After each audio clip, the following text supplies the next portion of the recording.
Welcome everybody to the NXT party. I am of course your host, the Rated R reviewer Stefan Osborne, joined as always by the General Jerry Slaughter. Good evening, wrestling fans.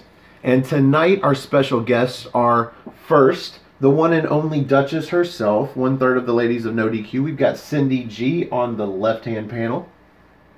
How you doing, Cindy? I'm doing pretty good, just recovering from a sinuses allergy, but hey, I'm doing okay. I'm like 80% better. So, yeah. Perfect time of the year to be inside drinking orange juice and soup and recuperating from an illness. I mean, it's too cold outside to do anything. Yes, pretty much. Like, for real. Unless you got to go to the store for that bread and milk.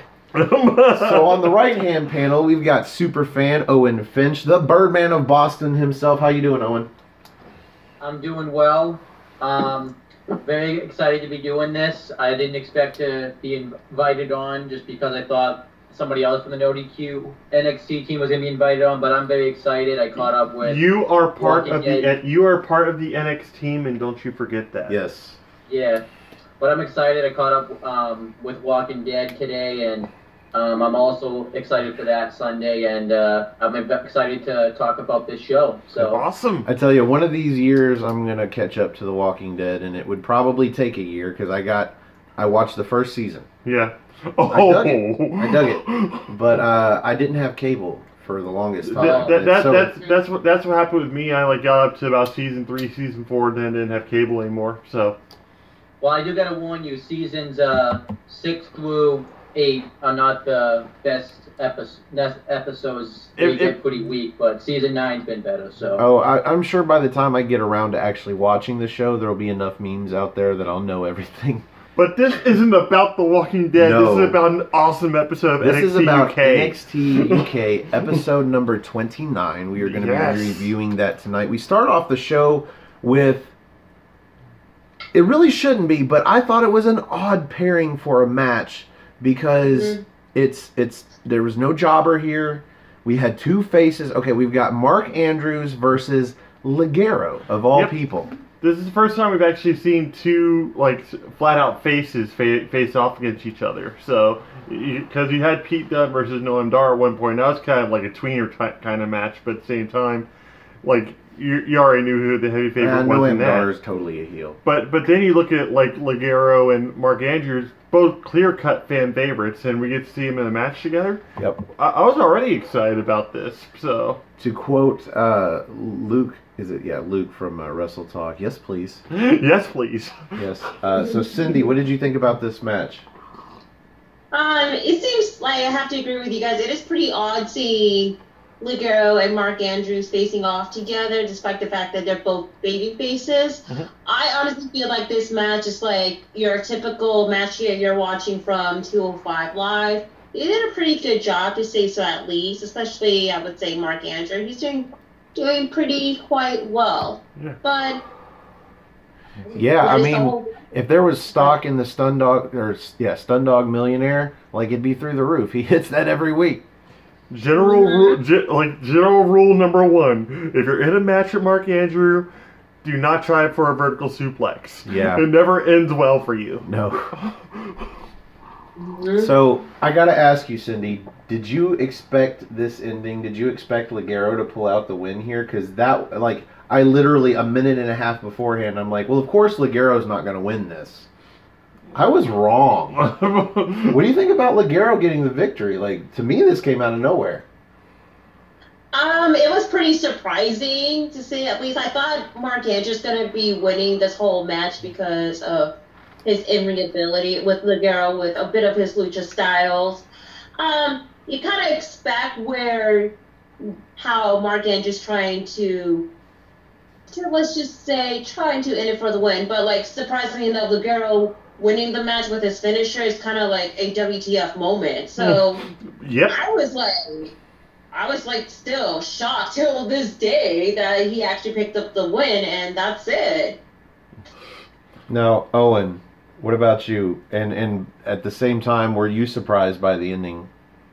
I really like this match. One of my favorite parts of it is because their styles are so similar and stuff, they kind of had to adjust the wrestling style in the match where they kind of had to go do like a little bit more of a ground-based type of match throughout it.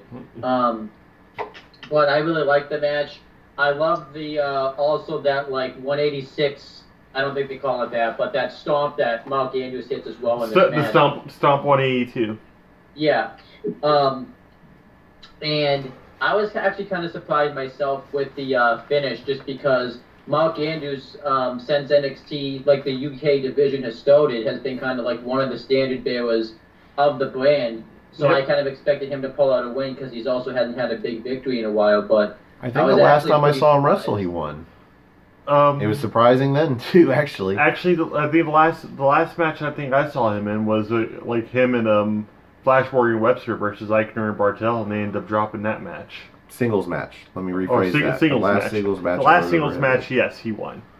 The last singles match I saw, he didn't win because he was in the Worlds Collide and he lost to. I haven't watched that yet. Mm-hmm. We should probably get that in. Probably at some point, yeah. Oh yeah. So I've got a few notes before I get to them. What about you, Jerry? What did you think about the match? I thought it was impressive. Like Owen was saying, with the fact that they're both like high flyers, they both had to try and keep each other on the ground almost the entire match, and from that we saw a lot of innovative maneuvers in its own right. Innovative, yeah. Whether on purpose or not. Yeah. Well, the first Hurricane Rana, Mark Andrew went after Frankensteiner. The Frankensteiner that looked a little funky. Like it was a single leg Frankensteiner. Yeah, how does that work? He only got one leg on it. It's a botch. It's a total botch. Because there's no way to use one leg unless you catch them up under the chin, or maybe you have your foot stuck in their mouth. There's no way to pull somebody off the top rope with one leg. Oh God. Anyway. But with him versus Ligero, it was a little bit different also for the fact that the fans didn't really know who to root for either. So that atmosphere going. And I was actually really pleased with the match, and that just from that alone. So. And then we got to see a really sick move that you and I had to like rewind like 3 or 4 times just to even fucking name it. Okay, so yeah, before that and after the single leg Hurricane Rana off the top rope, so they're on the outside and they go for those moves off the steps, or Mandrews goes for the moonsault, I think, off of the steps, misses but lands on his feet. Ligero goes onto the steps but thinks better of it, goes onto the barricade, comes off the barricade with just a jump, but he catches Mandrews with his arm across like the face or the neck, and it's almost like an inverted reverse DDT. If there was such a thing, there should be now. Just great looking. Throws him back in the ring. Comes in with a not slingshot. It was a slingshot. Oh, was it? It was a slingshot stunner. Yeah. Yeah, there was a lot of stunners going on. Yeah, stunners everywhere. Millionaire, blah, blah, blah. I guess... Stun. It's been 23 and a half years, and now everybody can use the stunner. The Ace Crusher. Oh, that's what he like alludes to later. Is the fact that like everybody's throwing out like super kicks all of a sudden. But yeah, and then we get Mandrews doing a weird roll that lands Ligero on the ground. He does that standing double stomp and then a standing red arrow. Yeah. A standing red arrow. I think it was a senton still, but still a standing red arrow. Yeah. It's like, fuck you, Neville. Like he makes it look good, but at the same time difficult coming off the top rope. Yeah. And he fucking does a standing red arrow senton from standing position. Fuck. I'm just saying, how did Mark Andrews lose this match? Okay, so... and then the move that you were talking about by Ligero. Okay, starts with a pump handle, but I would call it inverted, because instead of having this hand here and this hand here, he's got the right hand holding down with the arm that comes between the legs, and the left hand on the back of his neck. Yeah. Picks him up, flips him over into a gut buster. Yeah. Slam. I don't know how else to describe this move. There are not regular moves to use other than the pump handle to describe this fucking move. Watch the match. Yes. Watch the match. There are so many awesome moves. The inverted pump handle flip buster. Flip buster. Inverted pump handle flip buster by Ligero. flippy, spinny shit out of Ligero, always. And then Ligero goes for a Frankensteiner. This he hits properly. And but Mandrews lands on his feet and does an inverted Rana driver for a near fall. Then Mandrews goes up top for a shooting star. This was his downfall. Ligero gets the knees up, gets a near fall, no fall out of it, but then comes off the ropes with that C4L, which I think he should just shorten to the C4. Yep. And he gets the pinfall. Well, then it would be crazy for Ligero. It would just be crazy for. And then after the match, we get the handshake and the fist bump of respect, and yeah, you're both baby faces. Fuck you, whatever. We got a handshake. We got a handshake. What's going on, Owen? I don't know why, but I thought someone would, I thought Mark Andrews was going to turn or something. Just Me too, for a second.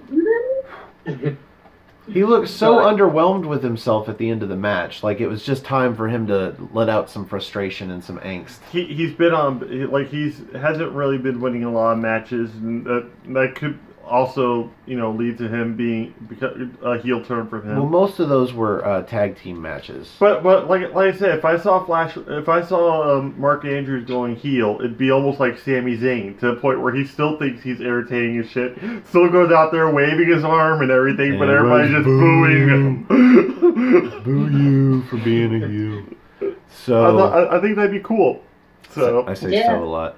Up next, we've got a recap of Sid Scala announcing to the Grizzled Young Veterans that's Gibson and Drake. Yeah. James Gibson or James Drake and Zach Gibson. Zach Gibson.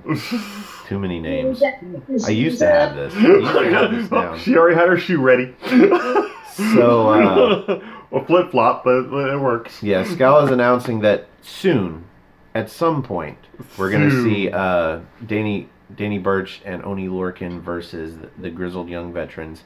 And this actually transitions into a promo backstage, kind of an interview with Lorcan, I believe. Yep. But then Burch interrupts, and he's on his phone or something, and he says that it has just been announced that in 3 weeks' time we are going to get the tag team title match between the Grizzled Young Veterans and Lorcan and Burch. Yeah.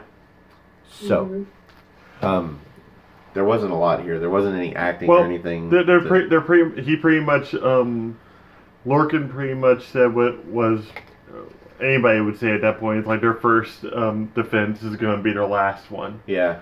I'm sure it totally will. Right. Yeah. Of course. I see a fucky ending. Some shenanigans.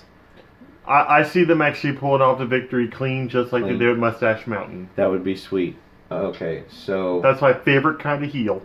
So since there's not really anything to review or recap about it, let's go with predictions. Cindy, who do you think's winning the tag team title match in 3 weeks? You know who I'm gonna pick? Gibson. Yeah. Gibson and Drake. I don't know. You're one of everybody that picked Mustache Mountain for the original championship match, other than me. So I don't know nothing. You know who I'm picking? Yeah. The thing is that he just won the title at the TakeOver Blackpool. So I don't think that Drake and Gibson losing the title is smart. Is to tell, So have them hold the title up until the next NXT UK takeover. Yeah, at the very least. At the least, yeah. Owen, what's your take on it? I think that match is going to be awesome.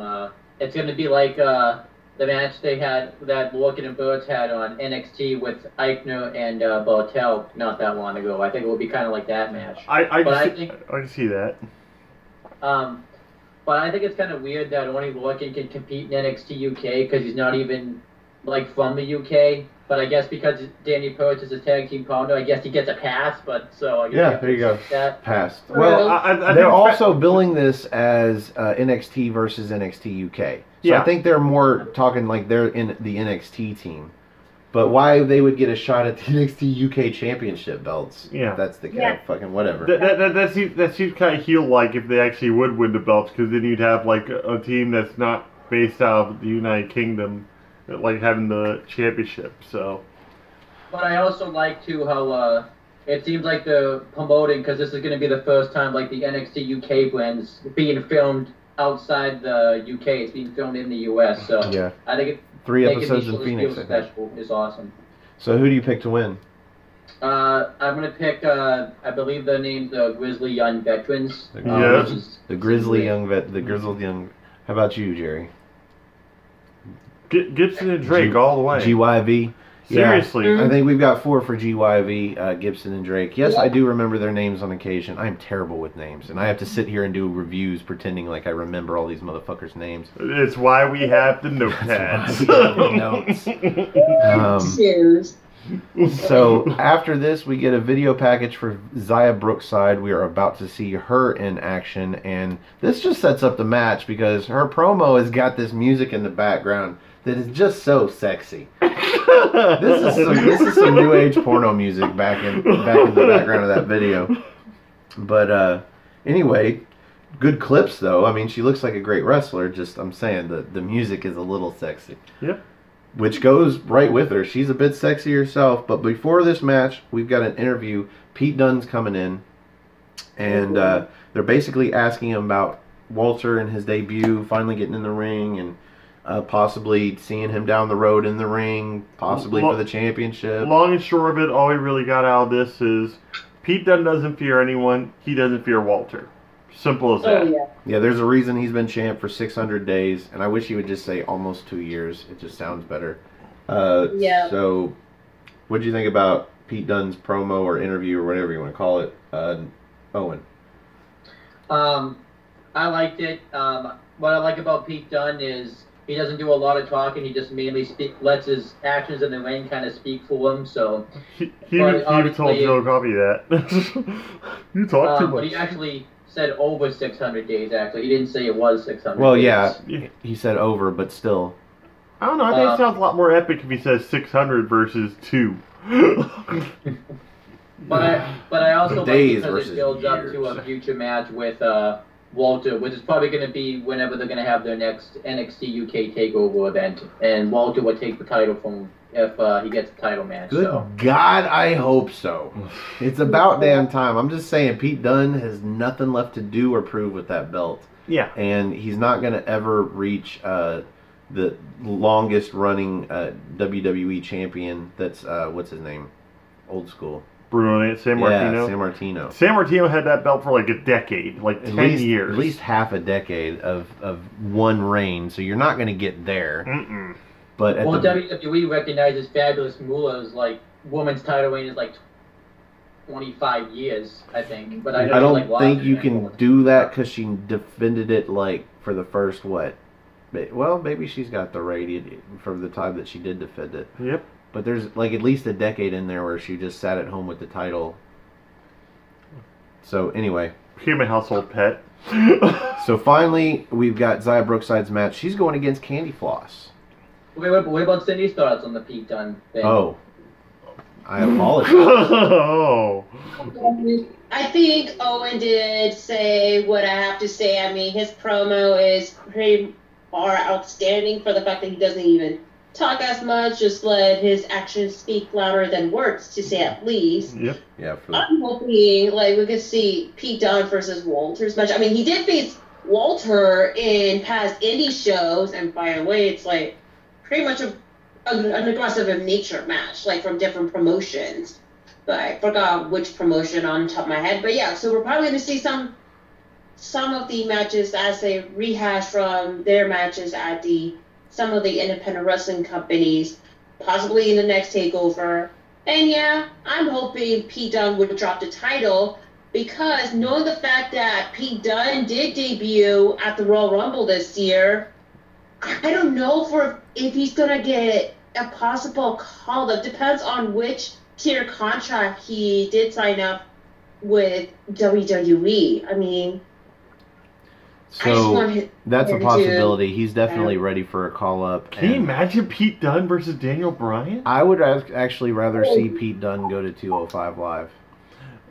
I think he would be a much bigger fish in that pond than he ever would be on Raw or SmackDown. But like as bad as a word as this may sound, I think it's the closest that they're going to have to Chris Benoit is going to be Pete Dunne, like ring work wise and everything, and viciousness. That's a good comparison if you want to loosely use the word good. You think about it, Benoit really didn't like say a lot in his promos either. He pretty much said what he's going to do when he got in the ring. And I think when he did cut a promo, he wasn't usually that great either. No. But that's why you kept the mic off of him as much as possible. Mm-hmm. So on to Candy Floss versus Xia Brookside. I enjoyed this match. Of course you did. Not necessarily for the in-ring work. For the first half of the match, it was like they were trying to put on rest holds and do moves that didn't necessarily cause a lot of pain. A lot of reversals of falls. Oh, a handshake at the beginning again because we have two clean-cut faces wrestling in a match. But finally we get a spot in there where it looked like one of them was trying to inflict some pain. Candy Floss got this arm stretch, almost an arm bar, but a stretch, foot on the side of the body and the side of the head, pulling on the arm, trying to pull the arm out of the socket. We called it the taffy puller. The taffy puller, yes. And then this is where the match takes off a little bit, and there's a little bit of back and forth, but I don't have a lot of notes, but I'll get to those. Owen, what did you think about this match? I liked it. This match was kind of actually the match that was strange on the show for me because it was kind of like two wrestlers of like the same gimmick, pretty much just went at it. They look more like a tag team than anything else in there. Yeah, I see that happening. Just saying. Because I was even trying to think, didn't they team up? I remember they teamed up like way back when in NXT UK, and they beat Killer Kelly and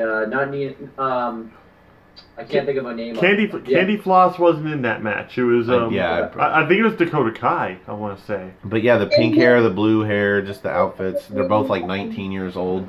What's up, Cindy? It was actually Xia Brookside and Millie McKenzie. Millie McKenzie, that's right. Yeah. Because Candy Floss always had the other match against Rhea Ripley and got annihilated. And she had another singles match a couple of weeks ago, but I can't remember who against. Is it against Isla Dawn? Because that match was like so bad. So this is her third match. That was I think that night you and Noah covered because I wasn't here. Yeah, that's why you don't remember. It was a nice competitive match, and I kind of hope it kind of plants the seeds maybe for them to become a tag team. So. Because I think that's kind of the direction they should go. So I mean, based on the beginning and the ending of this match, we will get there though. Cindy, what did you think about the match? I feel that this match is pretty self-explanatory. None of the fact that I really like the fact that NXT UK did hype up who Xia Brookside is, because she did have like previous two matches where she kind of lose in like in her single competition run. Yeah. Competition run, sorry. It's okay. I do that shit all the time. Was against Isla Dawn, which I'm so sorry to some of y'all, but that match was so bad. I'm pretty sure we rated, yeah. Like, I'm sorry. Even though I'm a fan of Xia Brookside, and I did meet her at an independent wrestling show last August, picture to prove, but there is more for her to build up more, and I'm glad that Xia, she actually improved quite well. Knowing the fact that her match at the Mae Young Classic, which is like less than 3 minutes and 50 seconds against Io Shirai, to where it's at, it kind of can see how she is evolving. Yeah. And also regarding Candy Floss, aka Cotton Candy, because we say Cotton Candy here, over there they say Candy Floss. Mm-hmm. In the UK, but yeah, I'm surprised Candy Floss is not signed to WWE yet. I'm like so surprised because her gimmick fits well. She has a good in-ring ability, and especially her in-ring presence too. Well, it's a good sign that this is her third match with NXT UK. So if she's not signed, she's probably got some sort of working relationship with them. Maybe the reason she's not signed is because she wants to keep her working relations with the other independent wrestling scene or promotions in the UK. I mean, there's because she did wrestle in World Wrestling Stardom. Yeah, so, and I know there's different levels to those contracts where you can, be more exclusive or more capable of working with independents, but usually even the ones you can work with are ones that WWE specifically works with the UK and the NXT brand. Most of which are going to be available on the WWE network when they start putting them in different little categories too. But based on what I've seen, the Candy Floss gimmick is at least semi-original enough and over enough that she probably gets decent work. So I could imagine her turning down an NXT contract. Or just saying. Yeah, WWE one. Or you're in this year's Mae Young Classic. That could be that's a big possibility right there. So Jerry, what do you think about Xia Brookside versus Candy Floss? You had a lot of wear down holds and everything, but at the same time, like I established, it's a face versus a face. You really didn't know who was going to pull out the win, but chances are it's going to be Xia Brookside because, well, she got the video package. Yeah, that's right, and she is signed to the company. So and basically the only really noteworthy moves I actually had for it were the taffy puller, as we called it, and then Xia's finish with the Brookside bomb. So yeah, I have 2 notes for the finish: the setup and the finisher itself. The setup was like Floss was seated in the corner, facing the middle turnbuckle, and Xia comes in with a Meteora to the back. Yeah, double knees, and then pulls her up onto the top rope, like seated on the top buckle, and turns around, has her wrists, and pulls her off the top rope into a flip into a bomb, I guess, and floats over for a bridge. Completely contrived finishing move. Again, there's no way to have leverage to actually pull her off the ropes like that. Just looks like a very non-powerful move at all. Like, I don't know. I like the pin. The pin, she throws her legs up and does a sort of a Jeff Hardy style pin across one leg and then the other, which was semi-innovative the ways that she put it on. But other than that, I was not impressed with her finisher. I like the setup better. Yeah. Yeah. But I don't think she had a name. No, she did have a name for that. Angel Wings. Yeah. That was the setup. That was the Meteora to the back in the corner. Nigel screamed, "Angel Wings!" The match was not the notes, though. All my other notes are after match, because we have Rhea Ripley come out. And I wasn't surprised by this, because I actually read the description of the episode before we turned it on, and it said Rhea Ripley takes out some frustration. Yep. And I'm like, that's a very vague sentence. It doesn't say she has a match, but she's welcome to take out her frustrations on me. I'm up for that any day. But especially at the end of this match, because let's face it, it was a pretty sexy match. They're two hot chicks trying not to hurt each other. And it was very obvious for most of this match that they were friends and they were trying to get a win without hurting each other. Yeah. But then Rhea Ripley comes out and wants to hurt the both of them. Destroys them. And especially Xia, I guess because she's the one that got the video promo, so she's got the target. So she takes out Candy Floss a little bit, throws her out of the ring, but then she puts the Riptide. Just a quick shove. Yeah, Riptide goes to Xia Brookside, but then Toni Storm comes out to save the two. Are we just going to completely skip over the inverted Texas Cloverleaf and with the swing? Jesus. Yeah, she puts on that inverted cloverleaf that she does and adds a swing. Beautiful. Yes. Love it. And then, like I said, we got the Riptide. Then Toni Storm comes out. She delivers a headbutt to Rhea that was sick. Sickening. Sick. Yeah. That should have given both of them concussions. Goes to do another one as if her head probably doesn't hurt enough. But Rhea's smart. She throws Xia Brookside into the headbutt. Yep. And then this is where we get the Riptide. Yeah, that's set for the Riptide for that one. And Rhea Ripley standing over Toni Storm in victory. Oh, and in just her black t-shirt and black leggings, like she looks so much sexier than both of the two Candy Floss and Brookside in the previous match. Just Rhea is just, I don't know why they took the title off of her. Man, I made the point that it wouldn't shock me, or I'd be so thrilled if for some reason they actually did have Shayna Baszler and her team up in the main roster at some point. Holy crap, that'd be a hell of a team.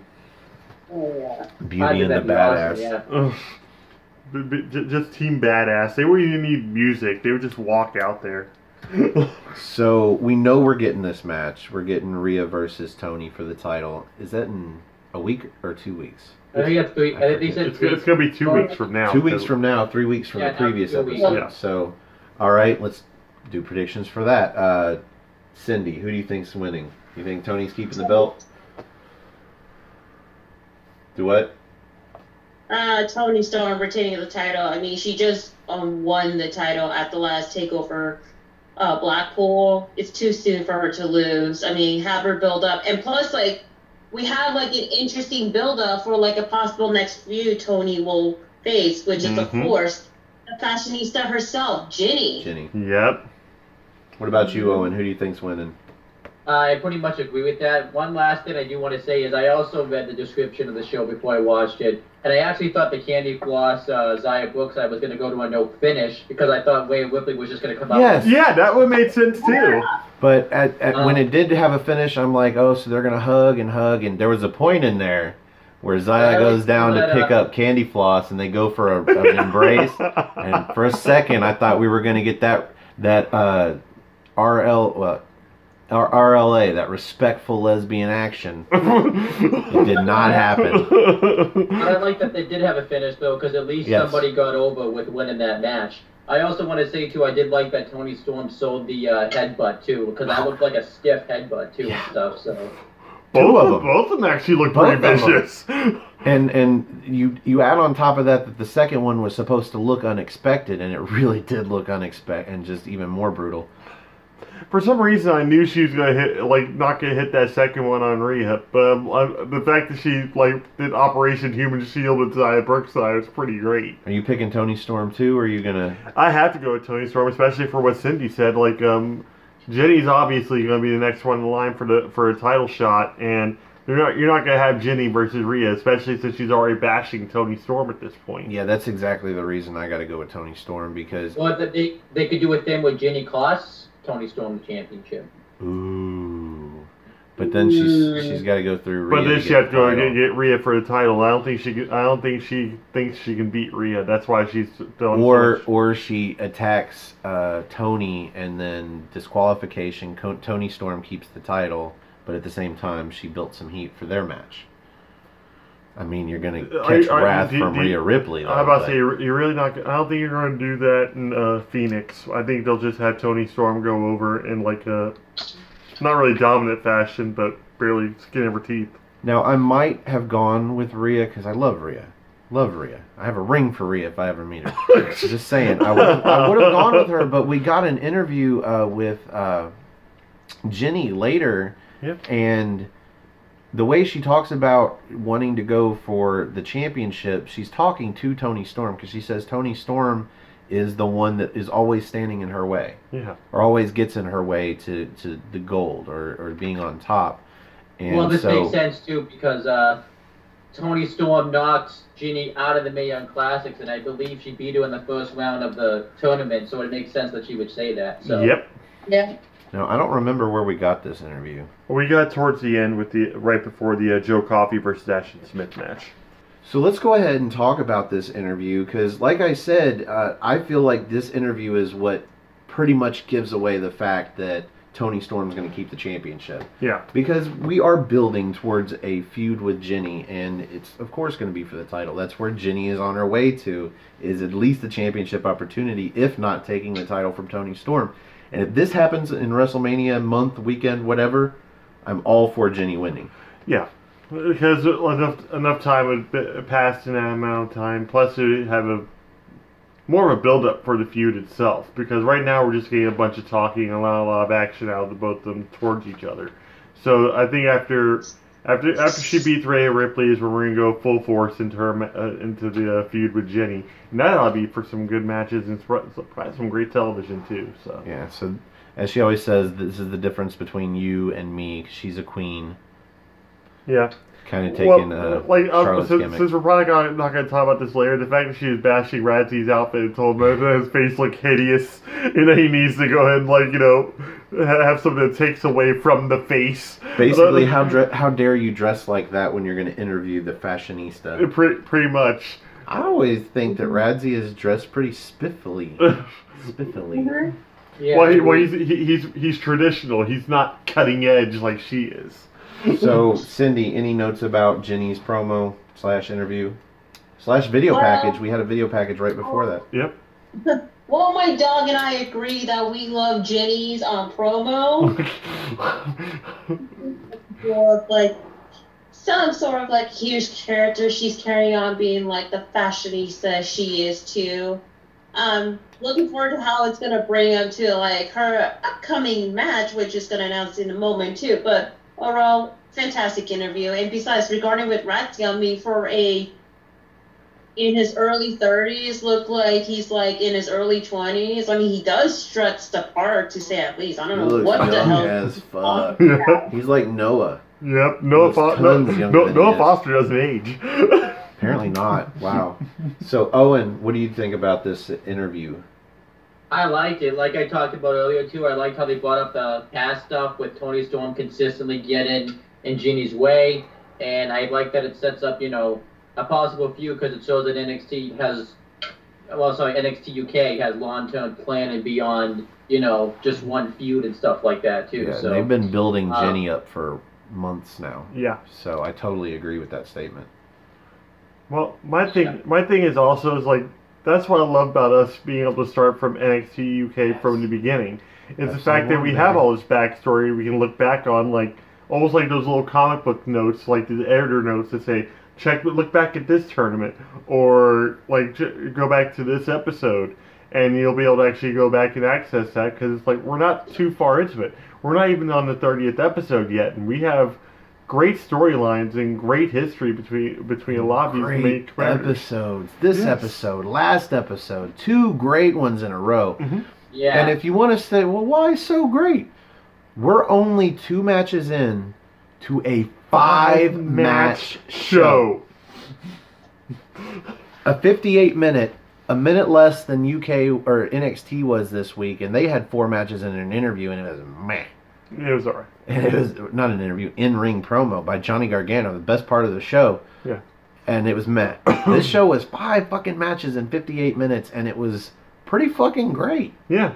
I'm not going to say awesome or spectacular, but pretty fucking great. So let's back up to after the Candy Floss side Brookside match. Jordan Devlin's got a promo to do with his cell phone, selfie promo. And basically, this is just and we knew it was going to be Jordan Devlin because that shitty PowerPoint that popped up and said Jordan Devlin. What did he do? That he did his own intro graphic? Yeah. I even liked how he introduced himself right afterwards, too. Like, we didn't see his graphic, too. So. For those of you who can't read, this is Jordan Devlin. Yeah, this is Jordan Devlin. And it looks green and Irish, too. If there could be an Irish font, this was it. Basically, this is just him challenging Noam Dar in a couple weeks in Phoenix. Yeah. Maybe next week, maybe the week after, maybe in 3 weeks. I think they're doing 3 episodes. He said it's going to be in Phoenix, so we'll go ahead and make the predictions for that one. Sure, why not? Cindy, let's go ahead and start off with that. Noam Dar versus Jordan Devlin. Who do you got for this one? I feel this match is going to be one hell of a match. Hard pick to say at least, but I'm going to have to go with my heart. And I'm going to have to go with Jordan Devlin for the win. I thought that was going to take a complete different turn. But what about you, Owen? I'm going to go Jordan Devlin as well because I don't think Noam Dar is really a part of NXT UK. He'll just show up here and there. He's mainly part of 205 Live, so I think this is a way for him to put over Jordan Devlin. So, because he's going to be there, I think, more long-term than Noam Dar will be. So. What about you, Jerry? Sadly, I'm going to go by the intro graphic that we get with the theme music and everything. Noam Dar is actually in there, but not as prominent as Jordan Devlin. And if they're going to get, like, if anything, Noam Dar's only had 1 match at NXT UK, and that was a loss to Pete, the champion Pete Dunne. So no, he had another one with Zach Gibson, episode 3. Yeah, that is true. Did he lose? Yeah, he lost. Yes. All right, so he's probably so I'm gonna go ahead for and a win. I'm gonna go with Devlin because of my Ono complex, where I thought like Cassius Ono was gonna beat Matt Riddle, and he didn't. So I'm gonna break the cycle. You're gonna say we Dar? have agreed on what 2 predictions. We all agreed. Yeah. This one, I'm breaking the cycle. I'm going Noam Dar. He's got 2 losses. He's due for a win. Jordan Devlin can stand to lose. And I'm gonna ask you guys this: do you think that was the end of his feud with Travis Banks, or is it just being put on hold for this match? Travis Banks is probably injured again. This time for realsies. At the Worlds Collide tournament, they did another angle where Jordan Devlin attacked his knee again. It seems like they always do an injury angle with Travis Banks anytime he's on a wrestling show. Anytime he gains any kind of momentum with me, they put him back on Perfect the guess. injury Come list. on, Cindy. I'm telling you, this is going to end up being the re-debut of Travis Banks. He needs a banner. He does something where he attacks Jordan Devlin after the match or something, and they continue the feuding, lead up to like a no DQ match or something. And Travis Banks did for a whole year. Yeah, we think that's where they're leading with this, kind of like they led up to the Mastiff versus A. Dennis. Yeah, that match. So now we have match number 3: Mike Hitchman, the Wild Boar, versus Joseph Connors, who not only has better ring gear as opposed to looking like a walking, talking logo for NXT UK with the sparkly gold and the suede almost. He used to be shiny. burgundy. Now he's not. Yeah, and he's got some badass entrance music. Other than Gallus, I think this might be my favorite entrance music on NXT UK. So let's start with Cindy. What did you think about this match?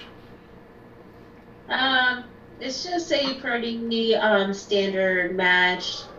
For the fact that you have Joseph Connor, at least he changed his gimmick because I'm not a fan of him wearing his gold jacket. It's kind of, I don't know what it is. It's not like the right taste of it. But overall, it was a pretty solid match. I'm glad Joseph Connor won. I mean, it is pretty much of a predictable match against Wild Boar. And I did see the WWE.com exclusive interview on WWE's YouTube channel where Ratsy did interview Joseph Connor, and Joseph Connor saying 2 years ago he was fortunate enough to be part of the WWE UK tournament, but then now he's been overshadowed by Pete Dunne, Tyler Bate, Trent Seven. For good reason. And et cetera, and he's just trying to make his name for himself, and that's why he is changing for who he is, and he wanted to set the bar high. And with his personality, it's like he's giving a very cold present to it. So I'm actually loving Joseph Connor's new gimmick, and hopefully he better stick around for it for much longer. Yeah. What about you, Owen? I liked it as well. I thought Mike Hitchman looked actually pretty good in this match too. I was kind of surprised. There was really no squash match on this show this week. They were all pretty straightforward wrestling matches.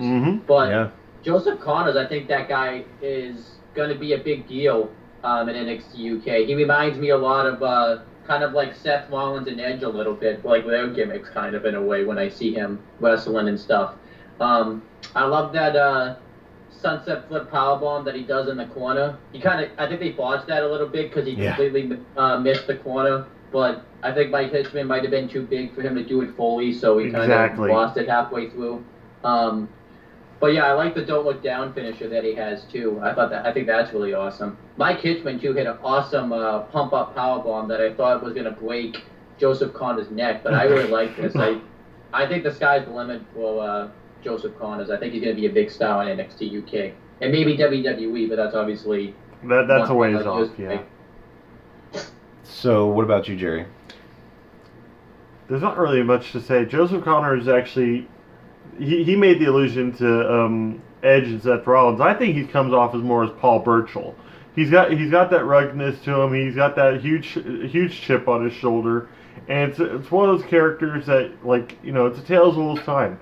He feels underappreciated, he feels underpushed, and now he's going to start taking it out on people, and that's great. That brings out the aggression. That makes for great matches. He's super loud. He talks very, very loudly in the ring. I'm not sure if the microphones are just turned up under the mat, but we understand every word he's saying, and they probably hear him back in the rafters. Yeah, his persona and his personality remind me a lot of early Drew McIntyre. Yep. Just for some reasons, his mannerisms. The first time he showed up as the heel for as the chosen one for Vince McMahon. Other than the entitlement part, well, I guess the entitlement really goes with it, doesn't it? So I've got actually several notes for this. There was a lot of stuff in this match. A lot of sentons out of Wild Boar. there's a spot where Hitchman got knocked off the corner, and he's like hanging over the top rope, and Connors grabs his arms and does like a guy would do if you're on the apron on the outside to somebody's neck that's like trying to pull you up. He does that to his midsection, and it just looked like, I was like, never seen that before. Nope. Man, I get this a lot on this show. I call it a chest cutter, just because it looked like it would cut his chest with the ropes. We had Connors hung up in the ropes like he would be for a 619, and an inverted cannonball by Mike Hitchman across his back. Never seen that before. I mean, Jesus. Hitchman does a frog splash off the apron onto Connors on the floor, on the mat. Just looked brutal. That splat was just awful. Yeah, splatting on that mat. Splat. On the Splatting mat. bugs is where it's at. Anyway. Connors with a slingshot DDT for a near fall. It wasn't exactly like a Johnny Gargano one, but very close. Mm-hmm. He kind of swings his legs further out. I think it's more of a flatliner that he does than a DDT. Well, no, that's his finisher. This was a slingshot DDT from the apron onto the inside. He dropped Connors with. And then we had the pop-up powerbomb by Hitchman, which set up Connors in the corner. But then he counters the cannonball. I think this is where Hitchman was going for the kill. Yep. And he goes to skin the cat onto the top rope in the corner. And Hitchman just catches him with like a spear, but with the top of his head. Yeah. To the top of Connors' back, almost to his shoulders, which looked like it hurt both of them. But then this is where Connors comes off the top rope with the sunset bomb, and then runs into a sunset bomb that was supposed to go into the corner, and like Owen said, kind of got botched. Mm-hmm. But that was just like the way Mike Hitchman is built. Yeah. It was Low center of gravity. Very low center of gravity. And Plus, he wasn't close enough to the corner. Yeah, it's very easy to screw up a move like that, but even then, Hitchman still landed at least flush with it. Otherwise, that could have ended very, very badly. Yeah, then Connors picks him up for the Don't Look Down, which is the cradle flatliner. I love this finisher. I wish he would be like the Roderick Strong to backbreakers to the cradle move. Like, find different moves to do with the cradle. I love Joseph Connors, man. Like, I'm digging this. I'm sad that Mike Hitchman still didn't get the win. He's like 0-5. 0-6 if you count tag team matches. Yeah. Jeez. But like he is so great in the ring. He is just so fun to watch. Yeah, very much. I think he has won a match before. I forget who he faced, but I know he won like some enhancement match, I think, before. So he has probably won the first match to set him up as this guy, and then just flatlined. Cindy, do you see Hitchman getting a win, another win somewhere down the line here? Anytime soon, anywhere. If he wrestles like maybe Jack Stars. There you go. I mean, you got to give him a little momentum back. You know, throw Jack Stars in there. Tag team competition. The Ginger Bino. And that one, his tag team partner named Primate. Yeah, Jay Melrose. Yeah, at first I thought Hitchman was going to be facing Primate. I was like, yeah, they were a tag team. They're not anymore. Throw them in the ring together. I want to see that. But I believe we saw Melrose last episode, so chances are good we weren't going to see him this week. So now we go to Gallus in the back, pumping each other up, because apparently we're going to get Mark Coffey versus Walter, of course, but we're also going to see Joe Coffey wrestle tonight. Yeah. His first match since losing to Pete Dunne. Yeah, Ashton Smith of all people. And then next week we're going to get Wolfgang versus Pete Dunne. Apparently. That's what I thought. I heard that. It was a little difficult to hear Joe in this, but I thought that's what he said. So that's cool. So let's talk about that match. Pete Dunne versus Wolfgang. Owen, who do you think gets the win? It's going to be Pete Dunne. I don't think Pete Dunne's losing a match until he loses the belt, unless he wrestles in like an NXT before that or something. But they've actually wrestled before. They wrestled when like Pete Dunne just won the UK title, when he retained it against him on an episode of NXT. This was like when Undisputed Era was just coming in and stuff. But I think this match might be even better than that, because Wolfgang's much more developed now as like a character now and stuff. So I think it's clearly going to be Pete Dunne winning. Like, it's not even a question. So. Yeah, Cindy, Pete Dunne. I think he's going to break his finger, too. You go with Pete Dunne, Cindy? Well, I do, but I honestly feel that we're probably going to be seeing some interference from Gallus. It's a non-title match. Another interference from Walter. Maybe. That's where I think they would go with this, is have Walter come out for the save. Because now my whole plan that I wanted to have is kind of put kiboshed so far, it looks like, with Eichner and Bartel coming out to help them. But since they're going to be having Pete Dunne versus Wolfgang, they're really pushing the whole idea of Pete Dunne. I'm really seeing a handicap match, I'm guessing, here soon, with Pete Dunne and Walter versus the rest of Gallus. Even if it's just on NXT UK television, or they'll find a mystery third partner to be part of it. So do you think Pete Dunne's going over clean, or do you think somehow Wolfgang gets the victory by shenanigans? Cindy? It's probably going to be a clean finish. Clean finish for Dunne. What about you, Jerry? I think there's going to be shenanigans. I think the match is going to get thrown out. Thrown out? But that's what I think is going to happen. That's what's going to cause the whole brawl to happen. And maybe a third party to be thrown into there to face off, team up with Dunne and Walter for the 6-man tag. I mean, it sounds good, but nah, I call clean finish for Dunne. Build him up even more. Why not? I mean, he's done. I'm surprised they're not having Pete Dunne face somebody from the NXT roster. Maybe that's coming eventually, but I guess there's no top star in NXT he can really wrestle, because he can't really wrestle Tommaso Ciampa. Velveteen Dream could have cashed in his opportunity for any of the NXT titles and gone after Pete Dunne in the NXT UK Championship. It would have been better than going for the mid-card title. Who the fuck wants to challenge for the North American Championship when you can go for the NXT Championship? Or at the very least, the NXT UK Championship? Breathe. If you didn't get to see my rant, not yesterday, but 2 days ago, about Velveteen. Yeah.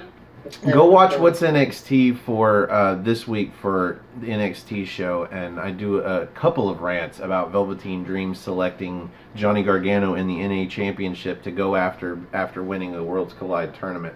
Just doesn't make any fucking sense to me. Let's go into Joe Coffey versus... Moving on. Yeah. Well, actually, before that, we got the video package and the interview with Jenny, and I wouldn't normally go back and mention it again, except this leads us into a match next week that they said she's going to have with Mia Yim. That's why I believe next week is the start of the Phoenix shows. Yep. Is because this seems like an NXT UK versus NXT match, because Mia Yim is NXT. Because that's the first thing I said. I'm like, why Mia Yim? And I'm like, oh yeah, they're going to be in Phoenix. You.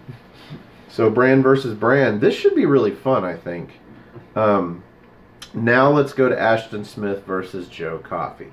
Because who didn't see Joe Coffey going over the jobber Ashton Smith? Joe Coffey looks even more vicious with this black eye in this match than he did before. Yeah. Which is sick, because he's already looking super menacing and with all his any entrance or any in-ring promo. But sure enough, he looks even more so now with this black eye and some damage that he's got to his face from this match with Pete Dunne that he's not completely healed up from. So, I called Jenny. Jenny versus Mia Yim. Oh, we're going. Yeah, might as well. Let's predict it. Jenny versus Mia Yim. Oh, and who you got? Jenny gonna go up for the championship match. What about you? What about you, Cindy?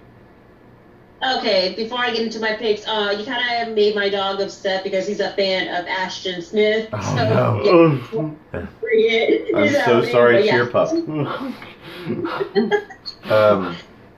I mean, you gotta go with Jenny here, right?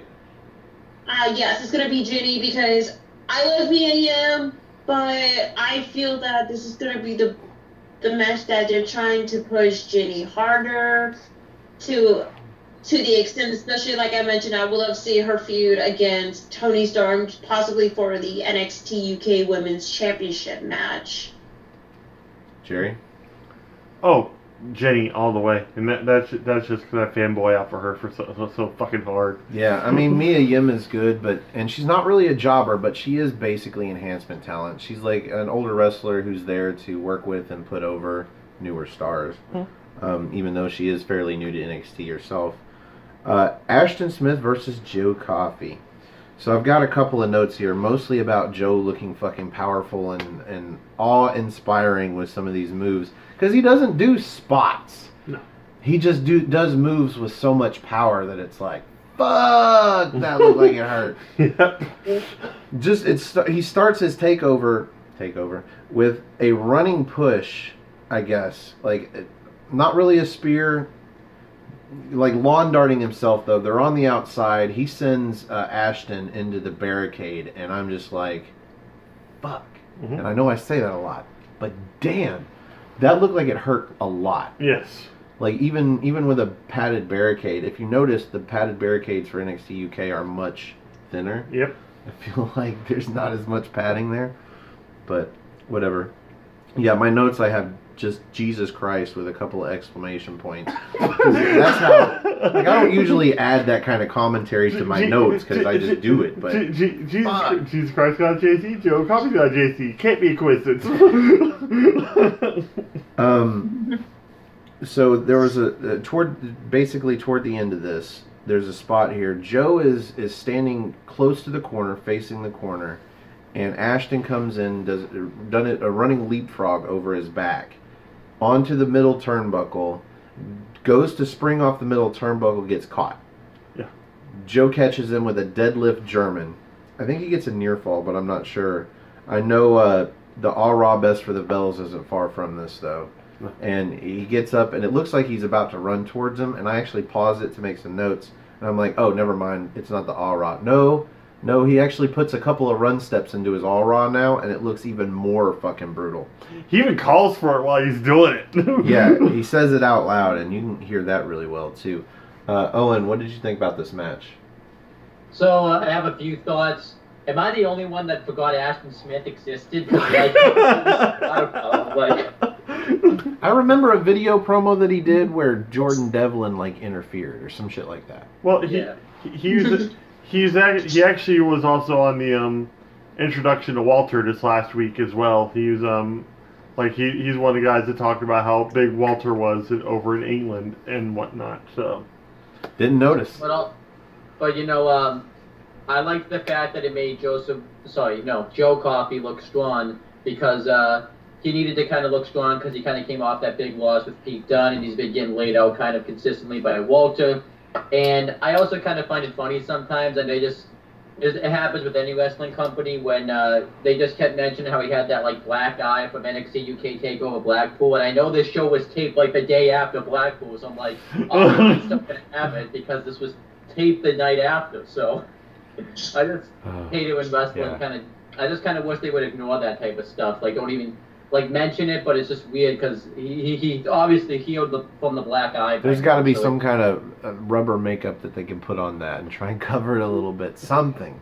But yeah, you're totally right. It's been a couple of weeks. They should not mention it. At the very least, even if you're gonna see it, just don't talk about it. Cindy, your take on it. I did how Ashton Smith went after his eye too, and Joe Coffey was very defensive about it too. So, what about you, Cindy? What did you think about the match? Well, my dog and I really like this match. Sorry, y'all. I know my dog is here and all that, but it's cool. Pets mean ratings. Fifth guest. Yes. So anyway, my dog, his name is Joe. Coincidentally, the match was pretty great. I have to agree. I kind of forgot about Ashton Smith. To say at least, the question is, when is the last time we saw a match with Ashton Smith? A couple weeks ago? I could probably look that up. I wouldn't try. I wouldn't try. Yeah, it's going to take a lot of flips of the page. If it's on recent memory, it's not really worth remembering. I think the last one I remember was the match he had with Eddie Dennis. But I think he was wrestled since then, I think. I For think me, it's a tag team match. there's a 6-man tag at one point against Gallus, like Mm-hmm. and other than that, because it was him, Mark Andrews, and Flash Morgan Webster versus Gallus. Yeah. And after that, like he said, it was like him versus Eddie Dennis, and that's the last time we saw him on NXT television. I'm pretty sure. I think so. So, what about you, Jerry? What do you think about it? The match in general was actually pretty entertaining itself because it had like a lot of ferocious spots out of Joe Coffey. You just saw like the frustration in Joe Coffey coming out onto Ashton Smith, and it was fantastic. So, and yeah, that German suplex out of the corner was just brilliant looking. So, yeah. So, left-handed, ARA best for the bells. AWRA best FUR for the bells. yep. And I guess, is that the song or something for the new year? Because he hits you so hard you wake up in the next year. Yeah. Well, I'm Something like pretty sure it's loosely translated for whom the bell tolls. We could look that up. Probably. But instead, let's move on to the main event. We've got Mark Coffey versus Walter. That's what I loved about that. Is the fact they had Gallus' music playing for Joe Coffey's win. Yeah. And all they had Seamless. to do was just let Mark Coffey walk out afterwards, just have the music still playing. You got that cool triple handshake, and Yep. then you had the little fist bump, handshake, whatever. It's like they're like you got this, They walk off, and I can just say it's like, oh no. Yeah, no, he doesn't have this. He puts up a lot more of a fight than Stars did last week, but no, we knew Walter was going to win. Jerry, what did you think about this match? Like you said, I already had in my head that Walter was going to win. They're not going to have him lose the second match, especially a dude this big at this point. And for the fact that we really haven't seen Mark Coffey in a lot of like singles competition, for him to like pull off as much offense as he did actually on Walter, that was impressive in its own right. And that like, because I've kind of seen like Mark as kind of like the weak link in Gallus, but at the same time tonight he actually showed a little bit different. He actually showed that he actually has some pull to him. So I was actually really impressed with the match. The ending naturally was expected, but at the same time there was no like post-match attack. There was nothing like that. I expected this to be much more of a squash than it was. Oh yeah. Definitely. There were spots in this where Mark actually had the upper hand, or at least seemed like it. Yeah. There's always going to be the moments where you actually going to kind of make Walter look almost human. Like he does have some, like he actually can get attacked in some way, shape, or form and actually get hurt. He's possibly vulnerable. Yes. He's human. He's not, super no-cell guy. but we got that right at the beginning though too. But I'll get there. I'm going to go last. I've got tons of notes. Yeah. This was a great match, but let's go with Cindy G. What did you think about Walter versus Mark Coffey? I mean, it was a pretty good match. I mean, it is pretty predictable that obviously Walter was going to get the obvious win, but it was a pretty high intense match, especially the fact that you saw parts of Mark Coffey giving a couple of chops to Walter. He's just standing there like, okay, do it and all that until he striked him. And then that's when Walter did give Mark the overhead chop, followed by climbing up to the turnbuckle, and then that's when he brutally stomps Mark Coffey off the ring. That was just nuts. That was insanely nuts. Yes. So, again, good match, predictable, and I'm glad that Walter.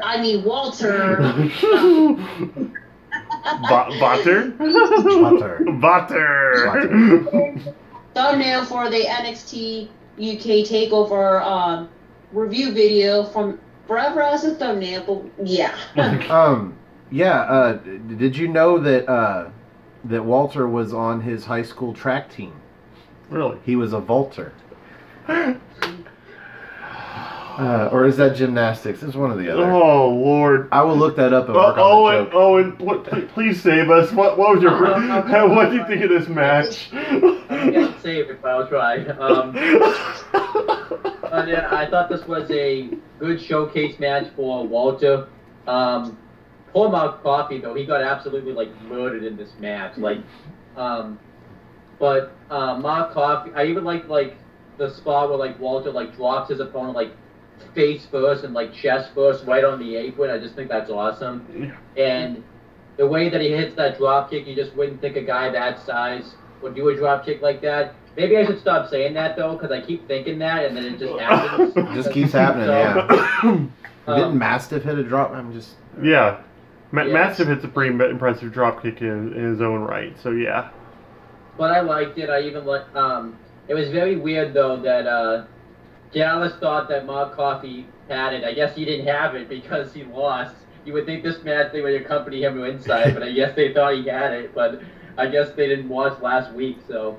But yeah, I liked it.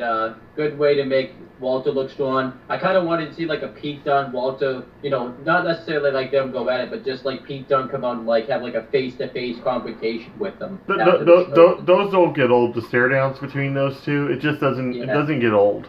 No, because neither one of them talks much, and Walter doesn't talk at all.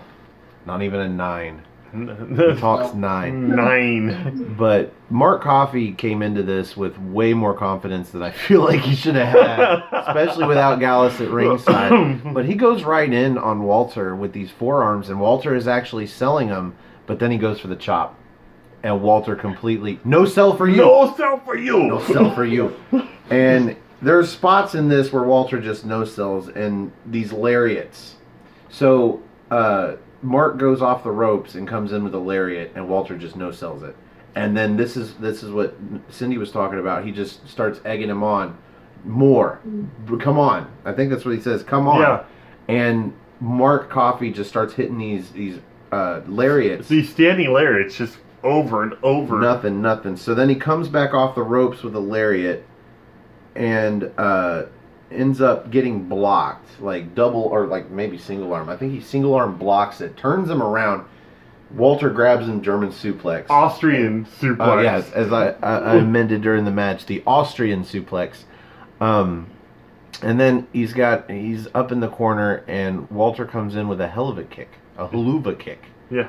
I think you called it a Yakuza kick. Yakuza kick. But a running Yakuza kick into the corner, and then drapes him over the top turnbuckle, supine, belly up. And this is where Cindy was talking about the overhead chop to the chest was just sick sounding.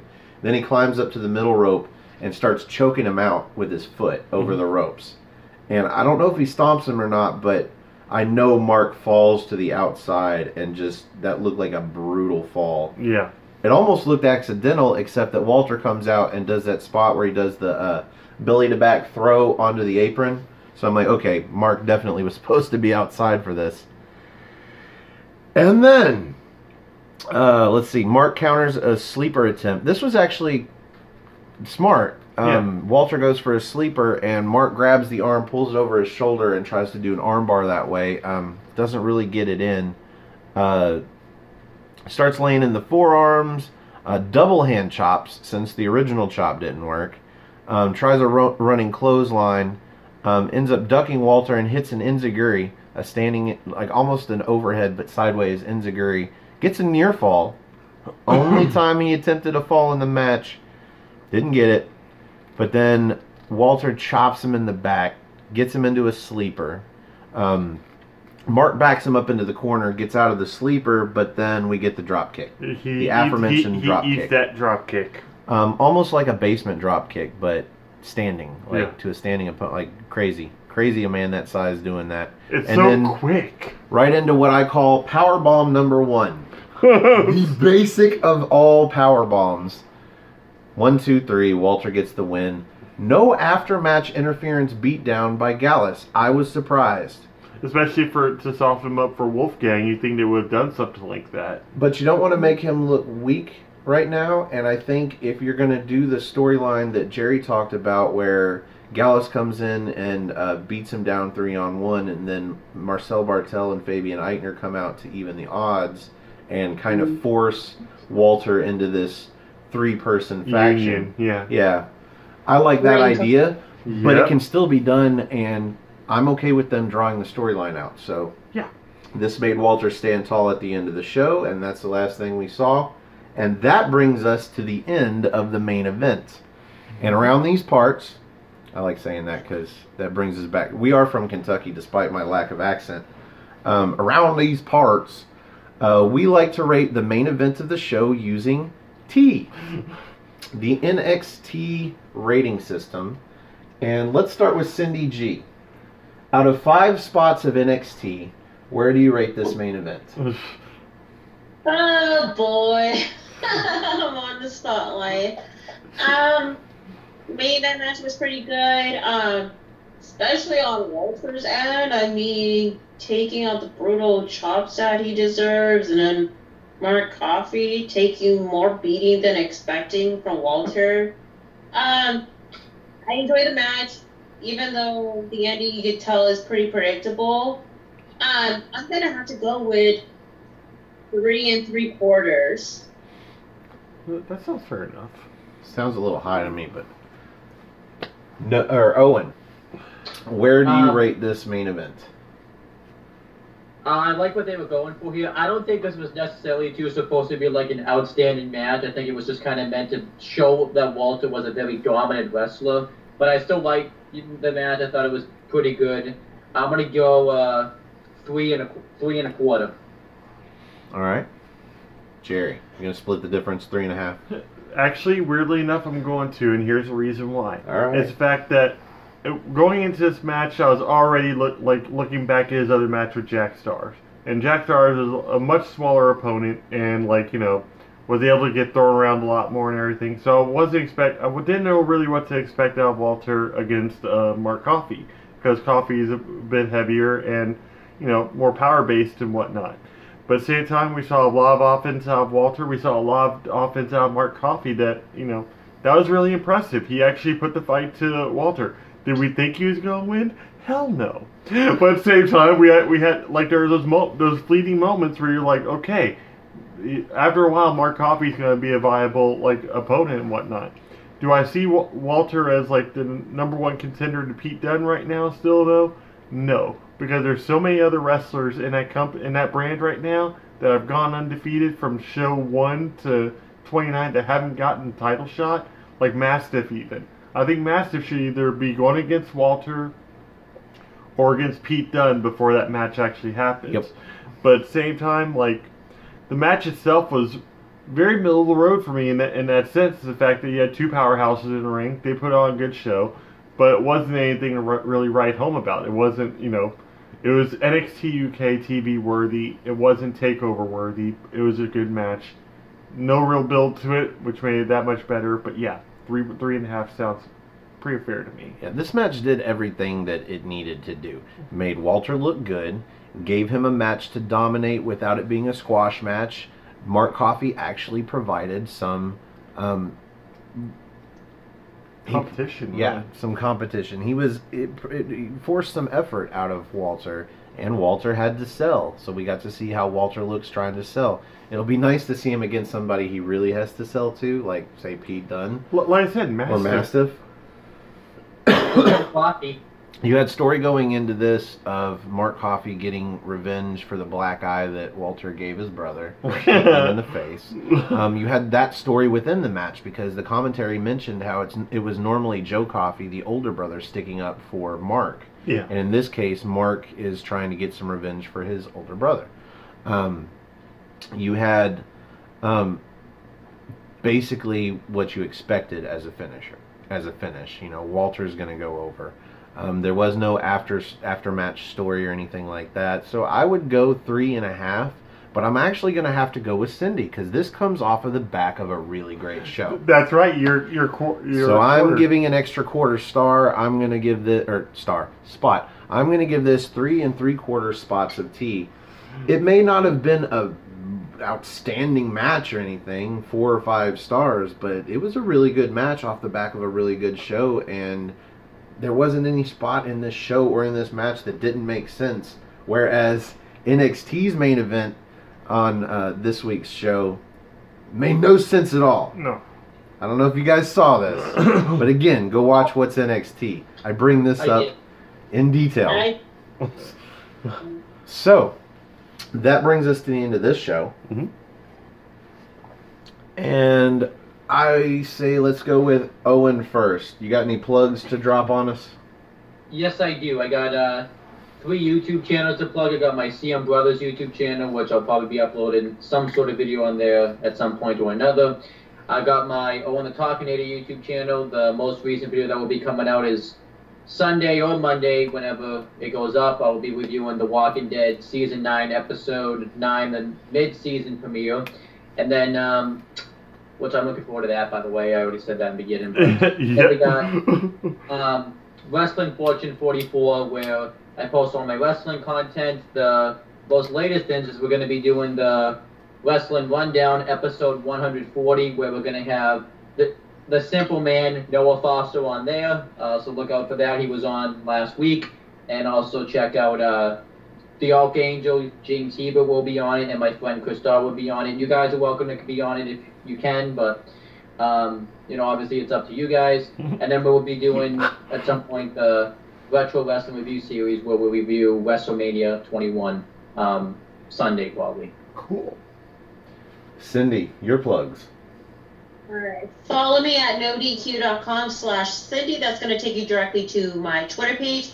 Also, make sure to follow me on Instagram at simply_C_OK. Well, you'll see all the photo arts from either landscape or wrestling, and especially Instagram story of my drink selfie gimmick, and also my dog Joe's as well, zooming in. And also my personal YouTube channel at simply_C_OK, YouTube channel number 1. And then the second YouTube channel at Tyson Popular Protection, where myself, Brian, and Tyler, we posted hype videos for different independent wrestling promotions, like a week or two before the event. And also, you guys, do not forget, make sure to go to nodq.com/shirts. That's going to take you directly to the Pro Wrestling T-shirts store, where you guys can find all the NoDQ.com t-shirts, like from NoDQ.com debate, the panels, I am the troll of NoDQ.com forums, and also your favorite personality. For example, the PA sensation, Greg Cherry, and I have to give a cheap plug as well. Greg Cherry has his own Pro Wrestling Tee store, where I'm actually wearing the Keep Calm and Sensation, because I'm actually supporting Greg Cherry. And real quick for the plug, make sure to check out the season finale of Wrestling Trivia Challenge, where the current champ Greg Cherry is taking on the WTC tournament winner Mark. And of course, bygones be bygones, since Greg did put me as the worst wrestling trivia challenger in history, but hey, over the fridge, but whatever. So that's why I am supporting Greg Cherry 100% and all that. So please check it out if you guys haven't gotten a chance yet. I know some of you guys did not watch the finales, and I must say it's aggressive in nature, y'all. And yeah, the finale went live tonight. I believe everybody was in the chat room to chat while it was airing live before it went for. Well, I guess it's not live. It's pre-recorded, but they put it up live. I don't know how that works, but it went up tonight, and we were at work, so we weren't in the chat. We didn't get to watch, and we came back here and watched NXT UK, took our notes, and now we're doing the show. So we will get to it. I promise you, Greg. I don't know if I'm rooting for you. I was actually rooting for Jeff Meacham to win the tournament and then possibly get his belt back. So I don't know who to root for now, but I'm definitely going to watch the show. Speaking of dates, I want to thank you both, Owen and Cindy, for being on. I know it's a day late. I want to apologize to everybody in the NXT universe, or Galaxy, or the NoDQ Galaxy, everybody out there that's watching. I know you're used to this going up on Friday. Unfortunately, third shift called in last night, and I had to stay over till 3 a.m. and can't do the show from work. So we had to postpone it today. So I want to thank you guys for waiting 24 hours and still being on. Cindy? Oh no, it's no problem. It's actually perfect because it's just for more hype for the whole Wrestling Trivia Challenger season finale. So having a day delay just to focus on that, and then the NXT NXT UK Tea Party review, it's perfect because I guess it worked out, yeah. if you'd like to be up on the big screen where Cindy G and Owen are, and join us for a spot of NXT, we'd love to have you on the show and help us review an episode of NXT UK. Just find me on Twitter. Go to nodq.com/Stefan. That's Stefan. Or if you'd just like to find me on Twitter, it's at Stephen R. Osborne, Osborne. As always, the R stands for restricted. That's because I drop a lot of fucks. Not F-bombs. You can also find this gentleman on Twitter. At NoDQGeneral, and also on my Facebook group Armbar, all capital, ARMBAR, exclamation point. Just find Stephen or I on there. We're both administrators. We'll go ahead and let you in. And lots of memes, lots of group discussions, lots of wrestling fun. Yeah, mostly wrestling memes. That's what I like Armbar for, even though I don't post a lot of them. But if you like this video, click the like button. That'll be right underneath me. If you like all of our videos, you should click the subscribe button. That's underneath Jerry. That'll subscribe you to NoDQ.com's YouTube channel. However, if you'd like to subscribe to our YouTube channel, that's Aftermatch Wrestling, all one word, Aftermatch, AFTERMATCH Wrestling. You'll get these videos like something like a half a day early. They go up really late at night, but then Aaron gets them, downloads them, posts them on NoDQ, and so that takes lots of time. And if we get 100 subscribers, yes, we will start doing these shows live, which means lots of shenanigans, lots of screw-ups. Oh, lots of screw-ups. Lots of screw-ups. I think we did that outro 5 fucking times. You guys are missing out on a lot of outtakes. I swear to you guys, I am terrible with names, and intros and outros kill me.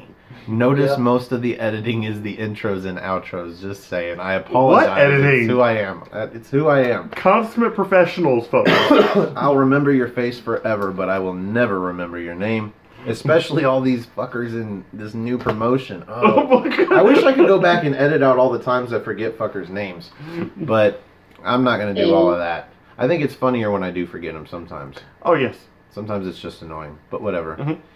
Anyway, so yeah, if you want to subscribe to Aftermatch Wrestling, help us get up to 100 views. We'll start doing them live. The goal of that is, with 100 subscribers, I feel like there's good odds that at the weird hours we do these shows, we might actually get a few viewers. We want you to leave questions, and we will answer them at the end of each video. So that is our goal. Help us get there. Again, Aftermatch Wrestling.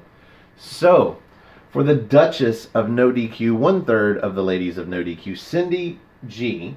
For Owen Finch, he is the Birdman of Boston. For the General, Jerry Slaughter, I am, of course, the Wizard of NoDQ, Stephen Osborne. And we thank you for having a spot of NXT with us, and we will see you NXT time. Cheerio. Cheers, y'all. Oh, I just put cheers. Bye, everybody.